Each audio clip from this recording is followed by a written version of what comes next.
तो 19D में क्या है, भारत के अंदर, याद रखिएगा, भारत के अंदर आपको घूमने की स्वतंत्रता है। इसमें यह नहीं कहा गया कि आप विश्व में कहीं भी घूम सकते हैं। विदेश जाने का अधिकार या विदेश में घूमने की स्वतंत्रता आपको अलग अनुच्छेद में दी गई, लेकिन ये भारत के अंदर आप कहीं भी घूम सकते। देखिए 19E में क्या है और F में क्या है और G में क्या है। देखिए 19E कहता है कि जैसे मान के चलिए आप घूम रहे हैं, घूमते घूमते क्या करें, आपका मन हो जाए वहीं पर रुक जाए, आपको अच्छा लग जाए।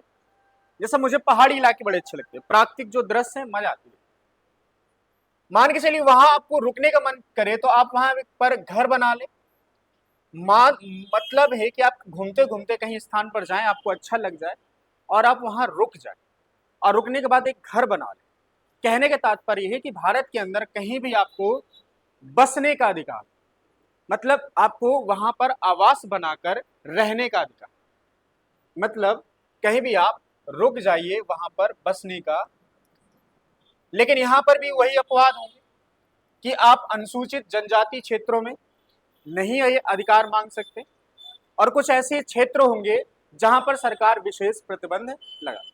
ठीक, इसमें क्या था, इसमें था संपत्ति धारण करने का अधिकार, जिसे अब क्या कर दिया गया, हटाकर, जिसे 44वां संविधान संशोधन 1978 के द्वारा किस अनुच्छेद में ट्रांसफर कर दिया गया है, 300A, अनुच्छेद 300A में। कहने का तात्पर्य यह है कि जो संपत्ति धारण करने का अधिकार था वो 19 के ही सब क्लॉज F में था, जैसे इंदिरा गांधी की सरकार ने 44वें, इंदिरा गांधी के बाद ही आएगी जनता पार्टी की सरकार ने 44वें संविधान संशोधन 1978 के माध्यम से इसे यहां से हटा दिया। मतलब वर्तमान में F नहीं है हमारे कॉन्स्टिट्यूशन, इस सब क्लॉज को हटा दिया गया और इस सब क्लॉज की लाइन कहां जोड़ दी गई है, अनुच्छेद 300।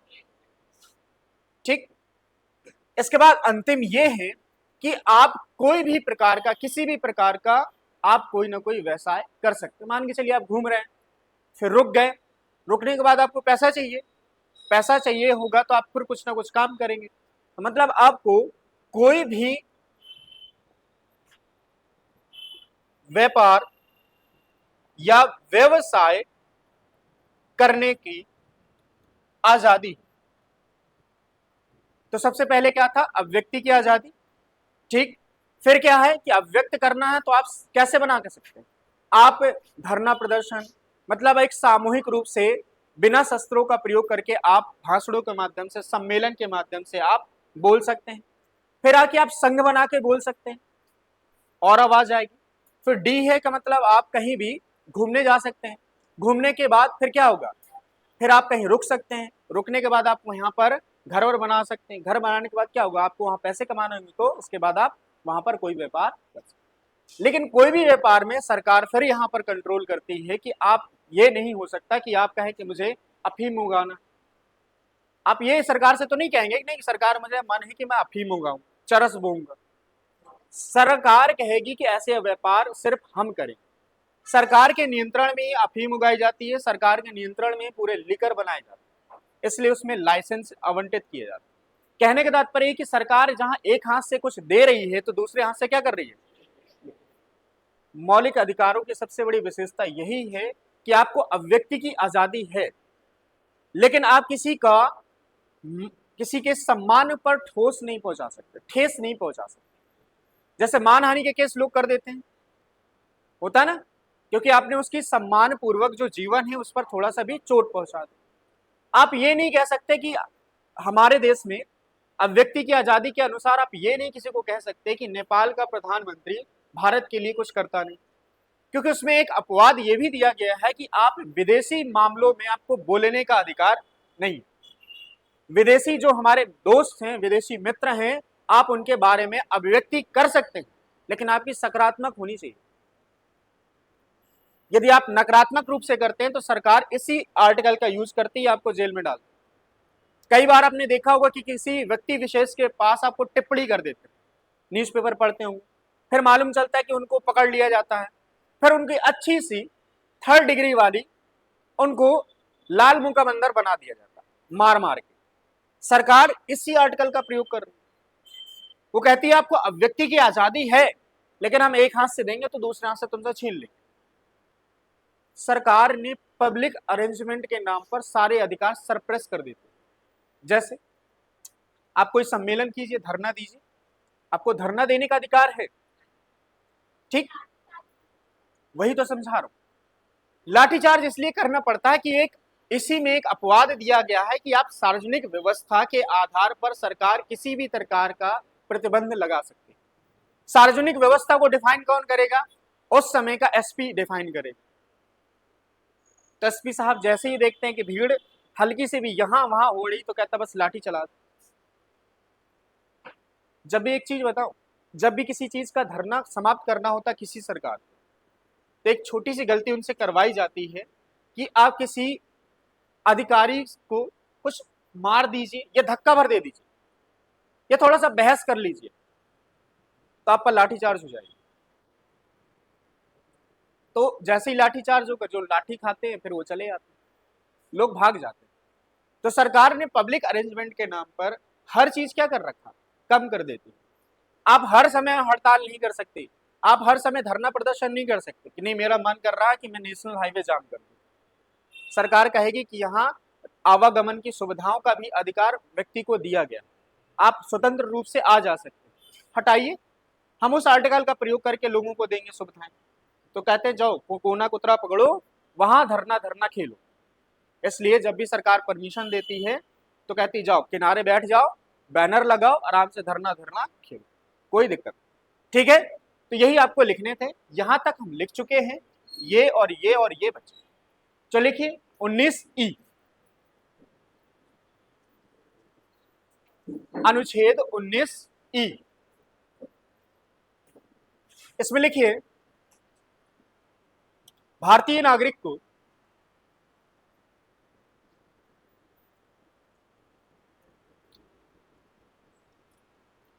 कुछ क्षेत्रों को छोड़कर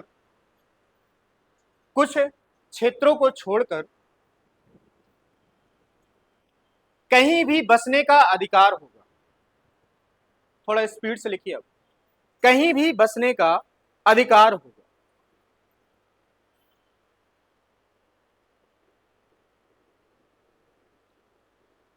F लिखिए, 19F,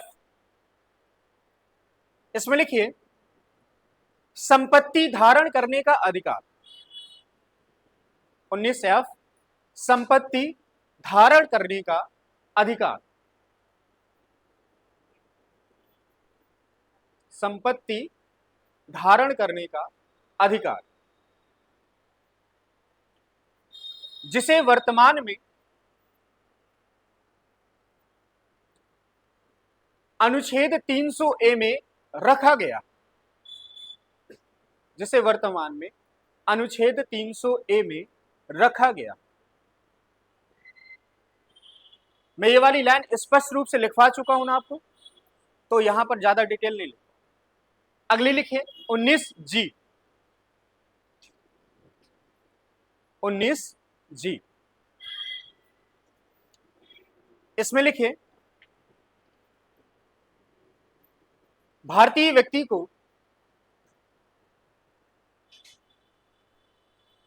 कोई भी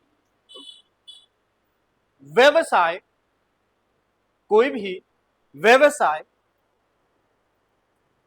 करने का अधिकार होगा।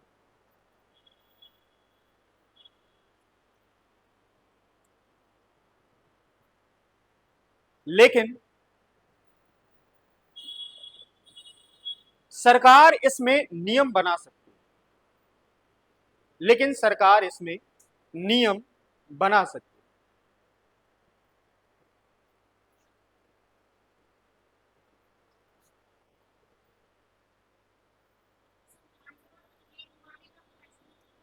किसमें बेटा? दारू कहां होता है? पहले हम अनुच्छेद लिखेंगे फिर समझेंगे, क्योंकि आप बात करने लगते हैं बीच में, पूरी क्लास डिस्टर्ब हो। लिखिए इसमें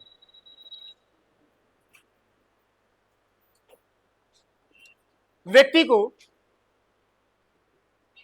व्यक्ति को दोष सिद्धि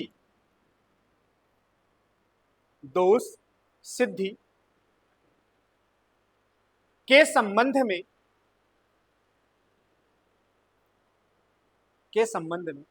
संरक्षण दोष सिद्धि के संबंध में संरक्षण का अधिकार होगा। संरक्षण का अधिकार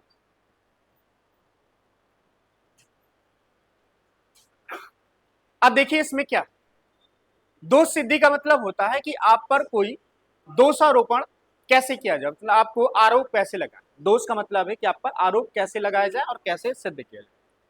लिखा है दोष सिद्धि से संबंध में आपको कुछ संरक्षण प्राप्त। संरक्षण कैसे प्राप्त है, मतलब मान के चलिए आपने कोई आज अपराध किया, कोई ऐसा अपराध किया कि जिसे संसार ने पहली बार सुना, किसी ने को पता नहीं, बहुत सारे अपराध होते हैं, आपको लगा कि यार नया अपराध है और सरकार के पास उस अपराध के लिए कोई भी कानून नहीं। उदाहरण के लिए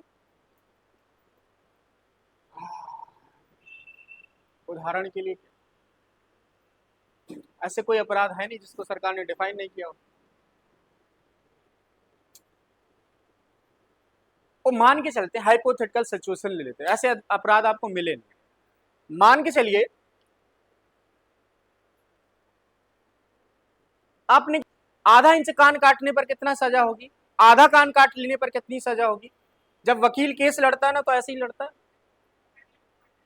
नहीं लगाते, फिर बताते कि अपराध की प्रवृत्ति, छोटा सा कान काटा है तो छोटी सी सजा दो, पूरा काट लिया तो बड़ी सजा दो। फिर वो कहता है कि वो डिफाइन करिए। कहने का तात्पर्य कि हाइपोथेटिकल सिचुएशन लेते हैं कि सरकार ने उसे डिफाइन नहीं किया कि आपने छुरा आधा मारा है तो कितनी सजा होगी, पूरा घुसेड़ दिया है तो कितनी होगी, इस पार से उस पार कर दिया तो कितनी होगी। मतलब सरकार ने कैटेगरी नहीं किया।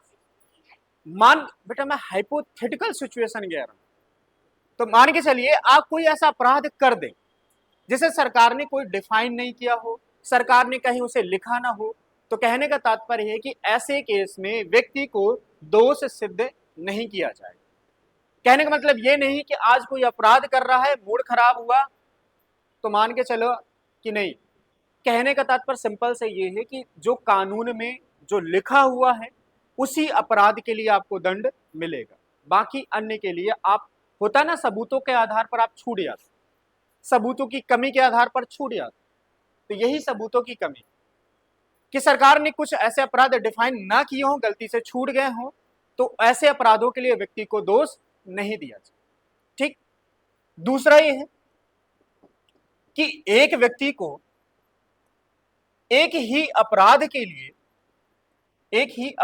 लिए दो तरह की सजाएं नहीं दी जाएगी, मतलब दो बार उसको सजा नहीं दी जा सकती। मान के चलिए कि किसी ने किसी व्यक्ति का मर्डर कर दिया, सरकार ने उसे 7 साल की सजा सुना दी, कोर्ट ने हमारी 7 साल की सजा सुना दी, वो बेचारा गया जेल, जैसे ही बाहर गया दोबारा उसे पकड़ के 10 साल की सजा सुना दी, कहा कि अभी मजा नहीं आया तुम फिर जेल जाओ। कहने का तात्पर्य यह है कि किसी व्यक्ति को एक ही अपराध के लिए एक ही बार दंड दिया जा सकता है, एक ही अपराध के लिए एक ही बार दंड दिया जा सकता है। लेकिन कुछ अपवाद, जैसे कोई ऑफिसर हो या अधिकारी हो, ऑफिसर के साथ क्या होता है कि मान के चलिए उसने कोई करप्शन किया, तो करप्शन के तहत जो उसे दंड मिलेगा वो उसे मिलेगा, लेकिन सरकार एक कदम और उठा सकती है कि उस पर इंक्वायरी करे वो स्वयं, और उससे क्या करे, उसकी संपत्ति की जांच करवाए, फिर उसका क्या कर दे, उसे सस्पेंड कर दे, बर्खास्त कर दे। ये कर सकती है कि नहीं कर सकती सरकार? मतलब इस कैटेगरी में उसे दो तरह के दंड दे सकती है, एक पहला जो कोर्ट देगा, दूसरा जो सरकार देगी। सरकार उसे सस्पेंड कर देगी, नौकरी से निकाल सकती है, सस्पेंड कर देती है। जैसे पुलिस वाले केस में होते क्या, जब एनकाउंटर कर देती है, फर्जी एनकाउंटर, तो उस पर सबसे पहले जांच होती है। जांच में यदि वो दोषी पाए जाते हैं तो सबसे पहले क्या कर देती है सरकार, उनका सस्पेंड कर देती है, तो वो किसी प्रकार की नौकरी नहीं करते। फिर उस पर केस चलता है, कोर्ट जाते हैं, फिर सरकार फिर लड़ती है, वो लड़ते हैं, फिर वो हार जाते हैं, तो फिर उनको सजा सुना के जेल देती है। तो कोर्ट ने एक तरह की सजा दे दी और सरकार ने भी एक तरह की सजा दे दी कि आपका आर्थिक सोर्स बंद कर दिया, आपके पावर छीन लिया, आपको विभाग से भगा दिया। कहने का तात्पर्य है कि कुछ अपवाद को छोड़कर आपको एक ही अपराध के लिए 2 बार सजाएं नहीं दी सकती। ठीक। तीसरा यह है कि किसी व्यक्ति को स्वयं के लिए यह नहीं कहा जा सकता कि आप अपने खिलाफ सबूत दो। मान के चलिए मैंने चोरी, मुझे पुलिस पकड़ के ले गई, पुलिस मुझसे ये नहीं कह सकती कि आप मुझे अपने ही खिलाफ सबूत दो, सीसीटीवी लेके आओ जहां तुमने चोरी की। ऐसा सरकार मुझसे या वहां पुलिस नहीं कह सकती। कहने का तात्पर्य यह है कि आपको यह अधिकार मिला हुआ है कि आपको दोष सिद्ध जब साबित करना होगा तो आपको स्वयं साबित नहीं करना। यह काम किसका है? पुलिस वालों का, सरकार। तो यहां भी आपको छूट दी गई, लेकिन कुछ अपवाद हैं। जैसे आपकी ब्लड रिपोर्ट ली जा सकती है, आपके फिंगरप्रिंट लिए जा सकते हैं ताकि जांच वांच करनी होती है, आपके वॉइस नमूने लिए जा सकते हैं, आपका डीएनए लिया जा सकता है।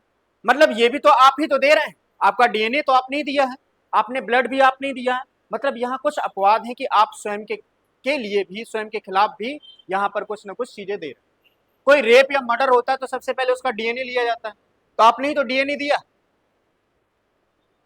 लेकिन कुछ चीजों में आपको संरक्षण मिला है कि आपको साबित नहीं करना, साबित करेगी सरकार।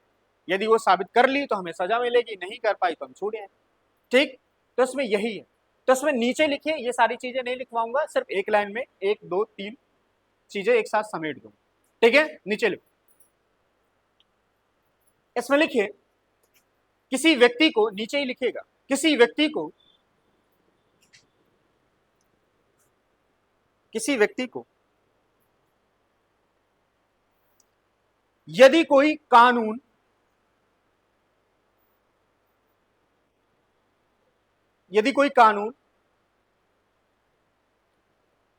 उस दौरान किए गए अपराध के लिए, यदि कोई कानून उस दौरान किए गए अपराध के लिए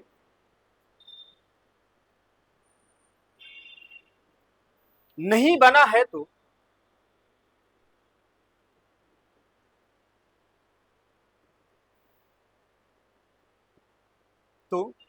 व्यक्ति को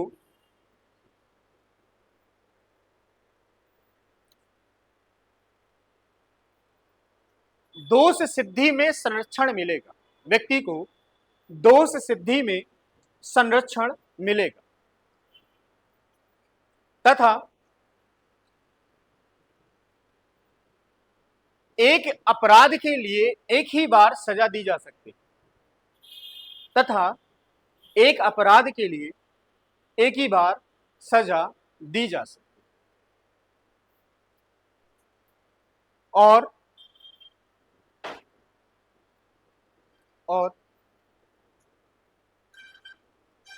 स्वयं के खिलाफ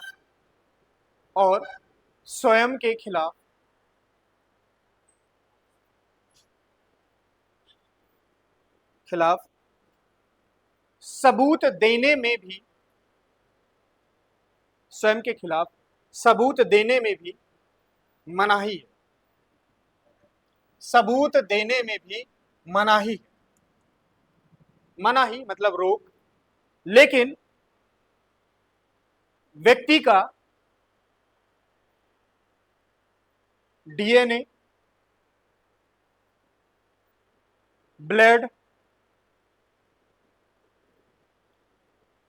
आदि लिया जा सकता है, ब्लड, डीएनए, ब्लड आदि लिया जा सकता है। ठीक है, अगला अनुच्छेद लिखिए 21। अगला अनुच्छेद 21, इसमें लिखिए व्यक्ति को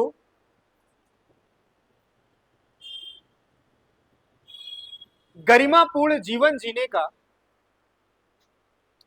गरिमापूर्ण जीवन जीने का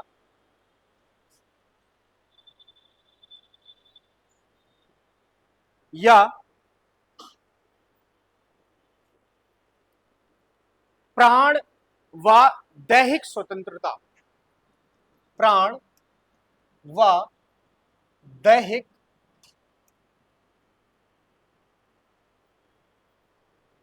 स्वतंत्रता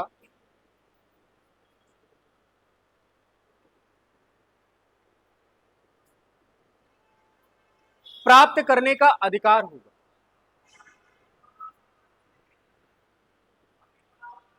गरिमापूर्ण जीवन जीने या प्राण व दैहिक स्वतंत्रता प्राप्त करने का अधिकार।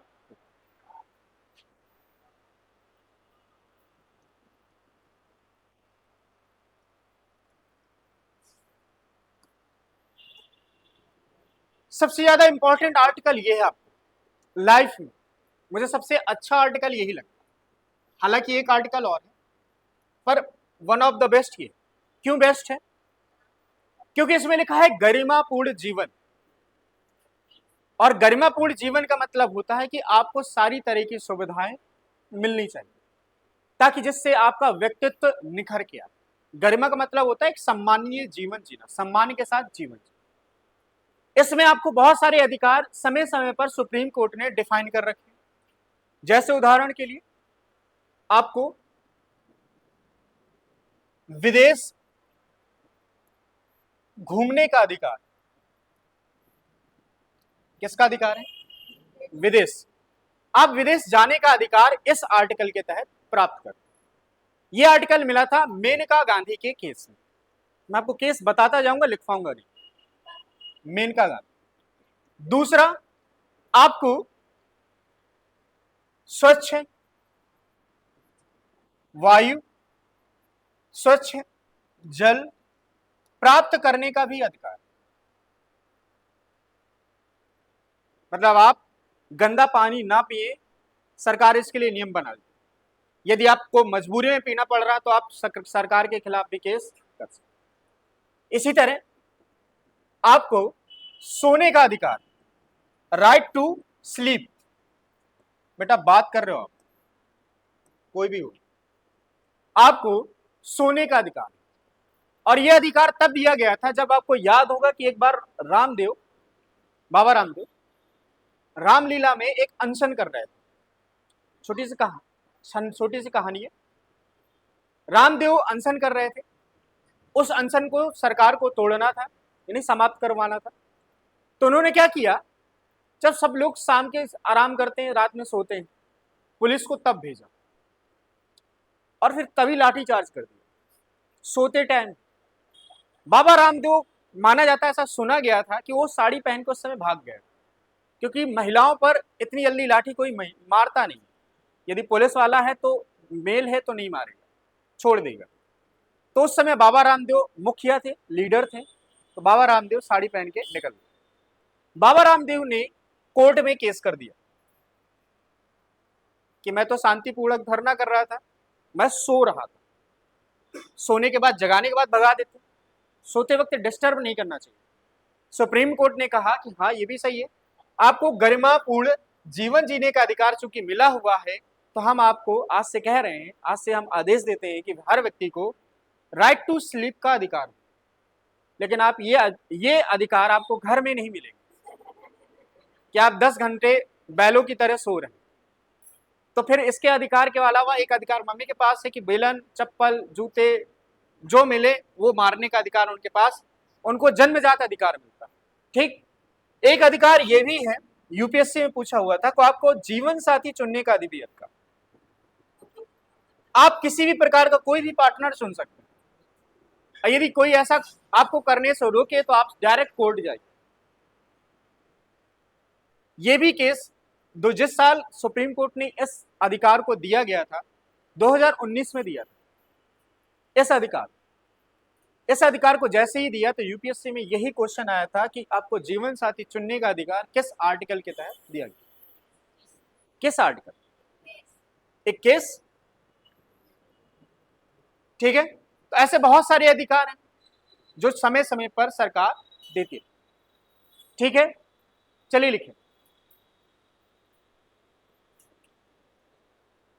उसके नीचे लिखिए, समय समय पर, अरे बेटा सही है, क्या दिक्कत है?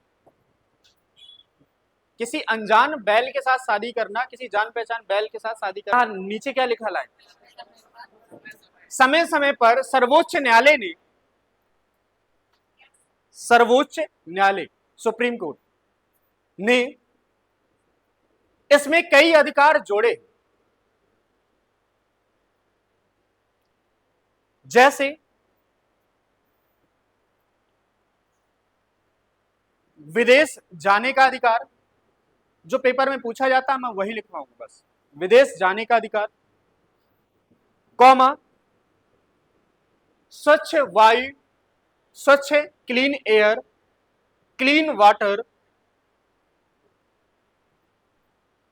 प्राप्त करने का अधिकार,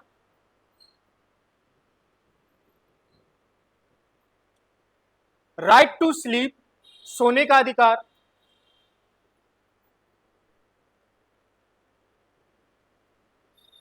कॉमा जीवन साथी चुनने का अधिकार, जीवन साथी चुनने का अधिकार,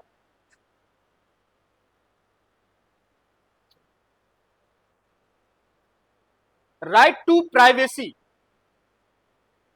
प्राइवेसी को हिंदी में क्या कहते हैं?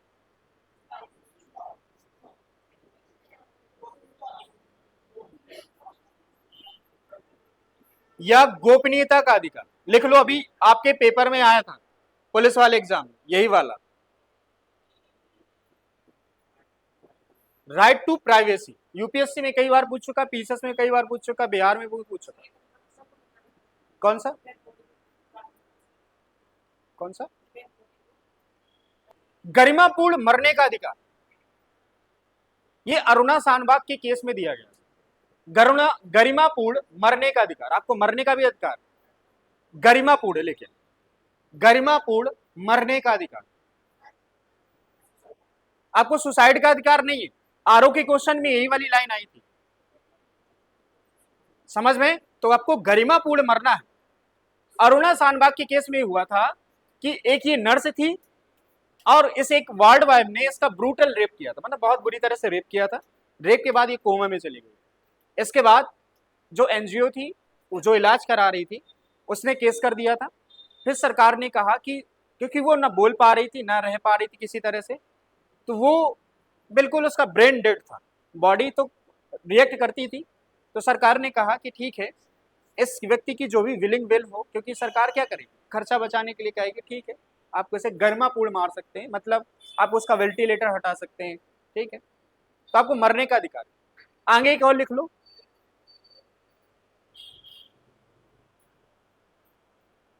बेटा शांत रहो, आपको 21(1)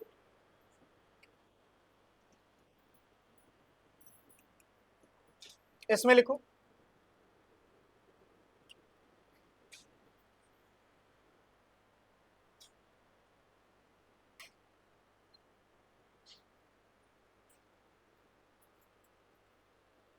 चौदह वर्ष तक के बच्चे को, 14 वर्ष तक के बच्चे को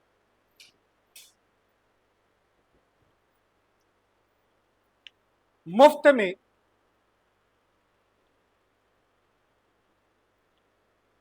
प्रारंभिक शिक्षा प्राप्त करने का अधिकार हो।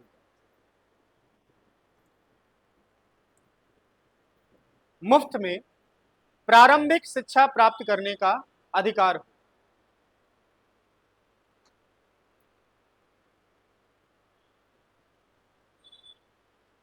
अधिकार, नीचे लिखें, इस अधिकार को 86 संविधान संशोधन 2002, 86वां संविधान संशोधन 2002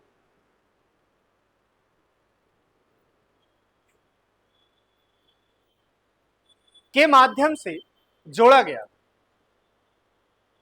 के माध्यम से जोड़ा गया, जिसके बाद सरकार ने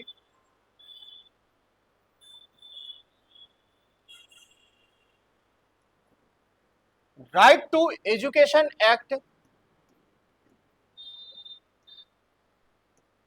राइट टू एजुकेशन एक्ट,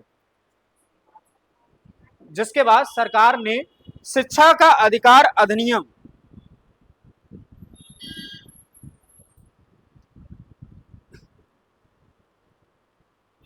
शिक्षा का अधिकार अधिनियम 2019 2009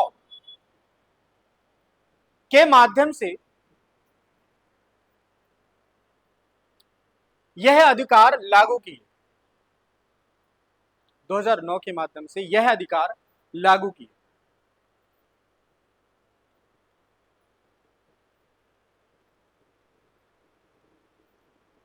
तो आपने देखा होगा कि हमारे यहाँ हर जगह प्राइमरी स्कूल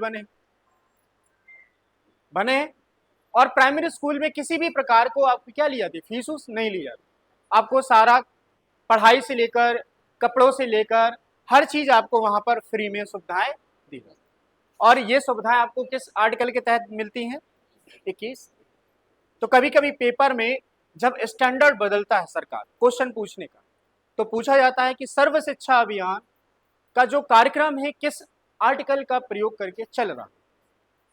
तो सर्व शिक्षा अभियान है बच्चों को शिक्षा देना, शिक्षित करना। तो राइट 21 मतलब 14 साल के बच्चे को शिक्षा प्राप्त करने का अधिकार है। आप उनके अधिकार से वंचित नहीं कर सकते। बच्चों को यदि पढ़ना है तो आप 14 साल तक उसे मुफ्त में, ठीक। अगला लिखिए, अनुच्छेद 22।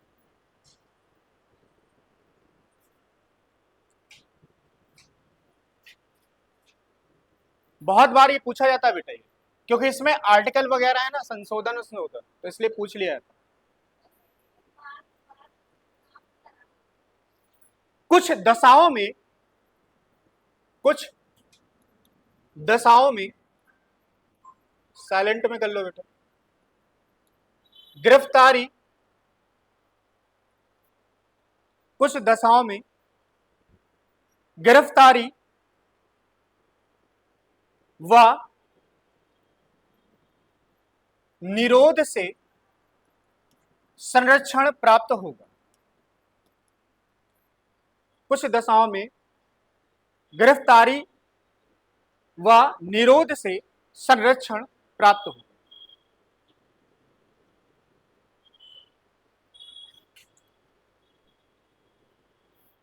जैसे देखिए, मान के चलिए आपने कोई अपराध कर दिया। अपराध करने के बाद क्या होता है, जैसे पुलिस वाले पकड़ के ले जाते हैं, पुलिस वाले 24 घंटे के अंदर आपको कहां पेश करते हैं, उन्हें 24 घंटे के अंदर कोर्ट में पेश करना होता है। वो कोर्ट हो सकती है लोअर कोर्ट, या फिर वो कोर्ट हो सकती है डिस्ट्रिक्ट मजिस्ट्रेट की कोर्ट। जो डीएम साहब होते हैं वो अपनी कोर्ट खुद चलाते हैं, उनको वो अधिकार है कि वो छोटे छोटे कोर्ट केस निपटा सकते। तो मान के चलिए हर टाइम तो कोर्ट खुलता नहीं है, कोर्ट का टाइम होता है, लेकिन 24 घंटे के अंदर डिस्ट्रिक्ट मजिस्ट्रेट की कोर्ट खुली रहती है, उनसे परमिशन लीजिए, आप कोर्ट में उनकी पेश कीजिए। मतलब मान के चलिए कोई व्यक्ति अपराध करता, तो अपराध के बाद उसे 24 घंटे के अंदर पेश होने का भी अधिकार दिया गया। मान के चलिए कि एसपी साहब मैं बन गया, किसी दिन डीएसपी बन गया, मेरी किसी से खुन्नस है, मैं उसे उठा लाया और मैंने आते वक्त एंट्री नहीं करवाई। जो हमारा एंट्री रजिस्टर्ड है वहां मैंने लिखा नहीं कि मैं इसे इतने बजे पकड़ के लाया, क्योंकि हर चीज आपको दफ्तर में या फिर ऑफिस में या फिर आपको थाने में लिखना पड़ता कि इतने बजे अपराधी को हम इस अपराध के लिए लेकर आए। मान के चलिए मैंने एंट्री टाइम नहीं डाला, तो एंट्री टाइम जब नहीं डाला तो 24 घंटे काउंट होंगे ही नहीं, 24 घंटे काउंट नहीं होंगे। जब 24 घंटे काउंट नहीं होंगे तो चाहे मैं उसे 1 दिन रखूं, 2 दिन रखूं, 3 दिन रखूं, 4 दिन रखूं, किसी को पता चलेगा?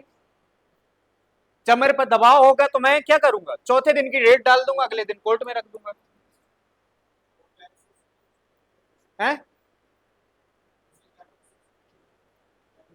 सीसीटीवी मैनेज कैसे करना? खराब था,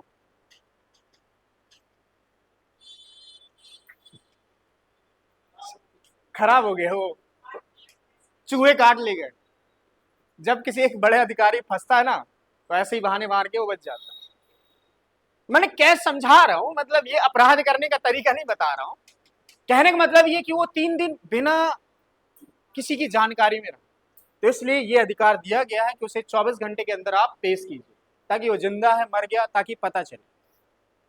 फिर इसके बाद इस कोर्ट में पेश होने के बाद उन्हें जेल भेज दिया जाता है। जेल मतलब ट्रायल के लिए जेल में रहेगा, ताकि पुलिस वाले के पास बैरक में रहेगा तो मार मार के हलवा कर देते हैं। कभी कभी सुना होगा कितना बुरा मारते हैं कि मर जाते हैं लोग। तो सरकार इसी चक्कर में बचाने के लिए उसे डायरेक्ट जुडिशियल कस्टडी में भेज दी।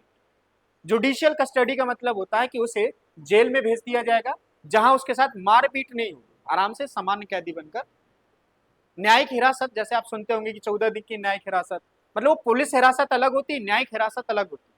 पुलिस हिरासत का मतलब है कि पुलिस की उस जेल में रहेगा जो थाने वाने में बनी रहती, वहां से मारपीट भी की जा सकती, पूछताछ भी की जा सकती। लेकिन जब उसे जुडिशियल कस्टडी दी जाती है, में न्यायिक हिरासत में रखा जाता है, तो उसे डायरेक्ट जेल भेज दिया जाता है। तो जेल में थोड़ा मारपीट होती है, ठीक। तो मतलब कुछ दिशाओं में आपको यहां पर बचाया जाता है। इसके साथ एक अधिकार आपको यह मिला है कि जैसे मैंने आपको 370 अनुच्छेद की कहानी सुनाई थी। जब मैंने ये कहानी सुनाई थी तो आपको बताया था कि किसी भी व्यक्ति को बिना किसी ठोस आधार पर कुछ समय के लिए क्या किया जा सकता, नजर बंद। मतलब उसे आप गिरफ्तार नहीं कर रहे, उसे आप अपने आंखों के सामने रखेंगे, उसे कहीं आने जाने के लिए आप कहेंगे नहीं, वो घर के अंदर पड़ा रहेगा, उसको घर में ही सारी सुविधाएं दी जाएंगी। जब जम्मू कश्मीर से ये आर्टिकल हटाया गया तो उसके बाद बहुत सारा बवाल होने की आशंका था। इसके बाद क्या किया गया कि बड़े बड़े जितने भी नेता थे उनको क्या कर लिया गया, नजरबंद। मतलब घर के अंदर उन्हें पैक कर दिया गया, 4 पुलिस वाले यहाँ, 4 यहाँ, 4 यहाँ, 4 यहाँ, कहीं से निकलने की इजाजत उन्हें नहीं दी। जब निकल ही नहीं पाएंगे तो अपनी वो बात या भड़काऊ बयान, भड़काऊ भाषा कुछ बोल ही नहीं पाएंगे। सर समझ में आया? तो सरकार ने ये कह रखा कि हम विशेष दशाओं में शंका के आधार पर किसी व्यक्ति को नजरबंद कर सकते, लेकिन नजरबंद मैक्सिमम कितने महीने के लिए हो सकता है वो व्यक्ति, 3, क्योंकि इसमें उसको संरक्षण इसी आर्टिकल के तहत दिया गया है कि उसे मैक्सिमम 3 महीने के लिए आप नजरबंद कर सकते। लेकिन सरकार क्या करती, जैसे ही तीसरा महीना हुआ, 1 दिन के लिए छूट देती है, अगले दिन तीसरा महीना फिर लगा देती, क्योंकि 3-3 महीने काउंट होंगे। सरकार पर बाउंडेशन है, सरकार कुछ नहीं करती। जैसे किसी व्यक्ति को 1 जनवरी 2024 को नजरबंद किया, 3 महीने हो जाएंगे 1 मार्च 2024, सरकार क्या करती है कि 2 मार्च को, अरे ठीक है, एक काउंट करो ना, कहे दिमाग लगा, 1 से 1 ठीक काउंट हुआ, 2 को थोड़ा सा रिलीज कर देती है और 3 लोगों की एक समिति बना दी जाती है, जिससे कहा जाता है कि आप सिफारिश कीजिए कि इन्हें पुनः जेल में डाला जाए या पुनः नजरबंद कर लिया। सरकार फिर अगले दिन क्या कर देती है, फिर से नजरबंद कर लिया। सरकार ऐसे ही करती, तो उनको मालूम चला कि उन्हें लगभग 1.5 सालों तक नजरबंद किए रखे। इसी तरह तो सरकार कुछ भी कर सकती है, सरकार को डिफाइन करने का सारे अधिकार, ठीक है। इसमें लिखिए नीचे, आर्टिकल लिखवा दिया मैंने, नीचे लिखे उसमें इस अनुच्छेद के द्वारा हिरासत में लिए गए किसी व्यक्ति को, हिरासत में लिए गए किसी व्यक्ति को 24 घंटे के भीतर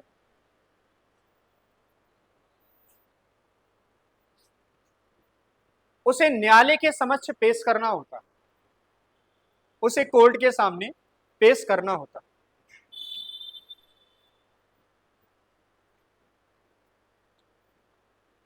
और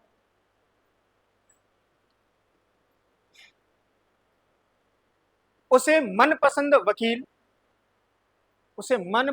वकील प्राप्त करने का अधिकार होता है।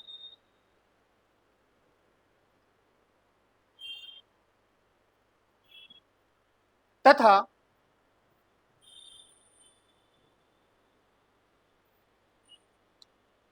निवारक नजरबंदी तथा निवारक नजरबंदी नजरबंदी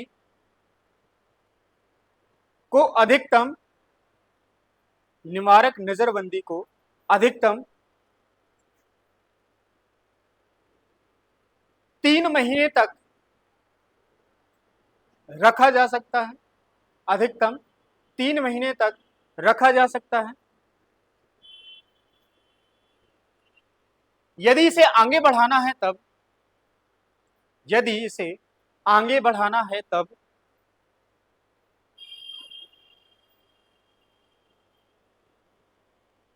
हाई कोर्ट जज की अध्यक्षता में, तो हाई कोर्ट जज की अध्यक्षता में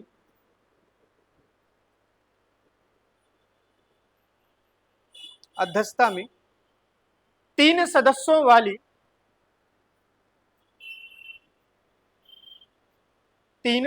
वाली समिति बनाकर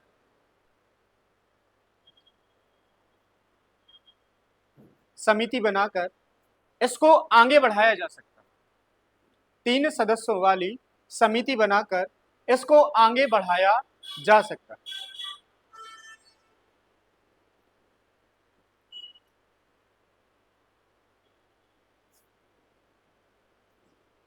अगर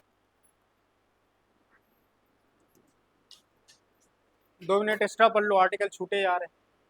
कल मैं सोच रहा हूँ खत्म कर दूं किसी तरह, क्योंकि रोज मैं आपको एक्सप्लेनेशन देने के, देखिए आपको टाइम तो मिलता है ना, जब मैं समझाता हूँ आपको रेस्ट ही मिल रहा है, कौन सा मैं कुछ कर रहा हूँ।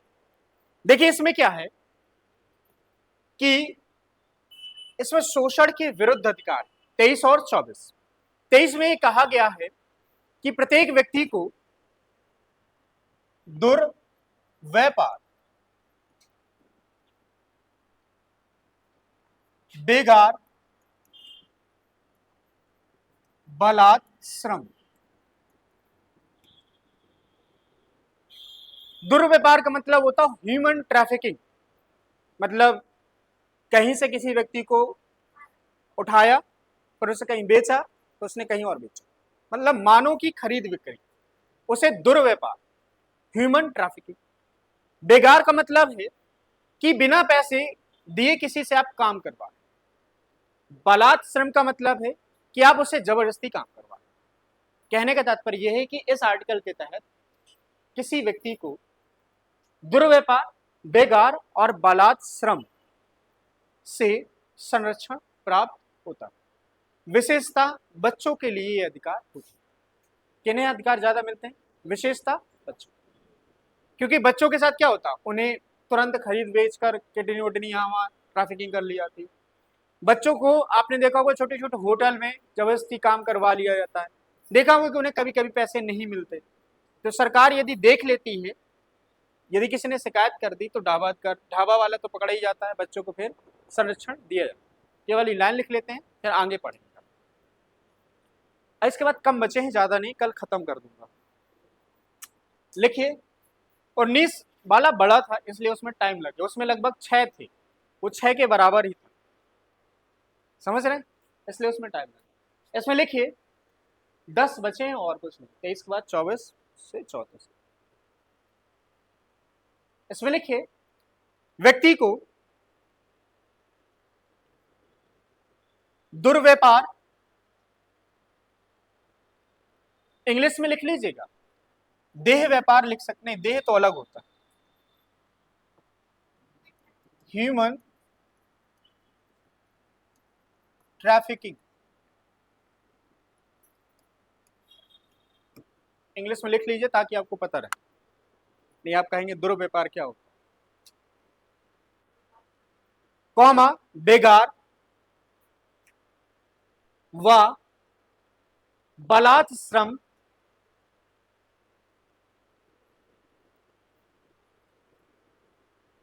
से संरक्षण प्राप्त होगा, से संरक्षण प्राप्त होगा, संरक्षण प्राप्त होगा। प्राप्त होगा। और यह अधिकार विशेषता बच्चों के लिए, और यह अधिकार विशेषता बच्चों के लिए, मतलब सबके लिए है, पर सरकार ध्यान ज्यादा किस पे देती है? बच्चों को।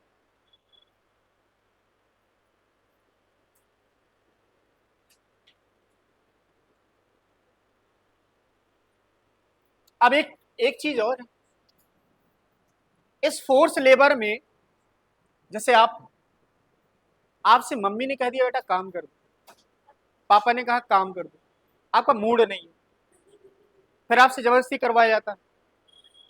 आप उनसे ये नहीं कह सकते कि आर्टिकल 23 के तहत मुझे संरक्षण प्राप्त, क्योंकि सुप्रीम कोर्ट ने कह रखा कि आप घर के कामों के लिए अधिकार का दुरुपयोग नहीं करेंगे, घर में आपको ये काम करवाया जा सकता। मान के चलिए कोई बच्चा है, ठेले की दुकान में पिता का सहयोग कर रहा है, छुट्टी के बाद स्कूल गया, पढ़ा लिखा, छुट्टी के बाद, जैसे मैं देखता हूँ कि यहाँ